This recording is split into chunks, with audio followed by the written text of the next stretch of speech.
O comprimento é a distância entre dois pontos. Quando medimos o comprimento, podemos associá-lo à largura, comprimento horizontal, ou à altura, comprimento vertical. O instrumento utilizado para medir o comprimento de um objeto é a régua, que normalmente tem um formato retangular e é graduada em centímetros. Para medir o comprimento de um objeto, é necessário alinhar a primeira linha da escala da régua, que deve indicar 0, a uma das extremidades do objeto que se pretende medir.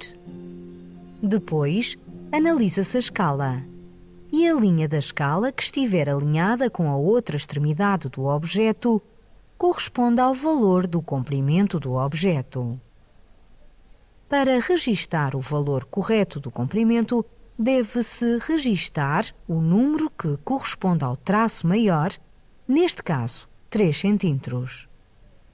Por fim, contar o número de traços menores que vão corresponder a 0,1 cm, neste caso, 5 traços, que correspondem a 0,5 cm. O valor final corresponde a 3,5 cm. Um ângulo é cada uma das porções de plano limitadas por duas semirretas com a mesma origem.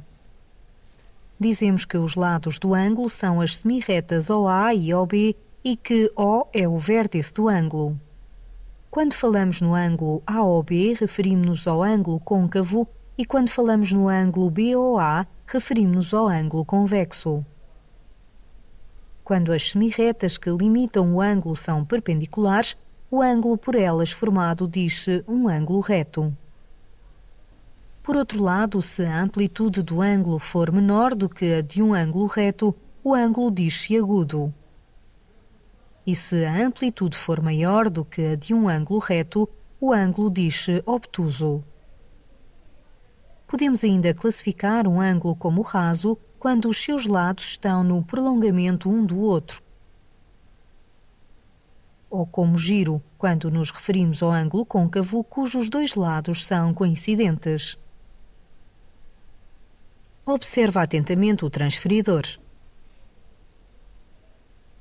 Repara que as duas escalas são iguais e medem entre 0 e 180 graus.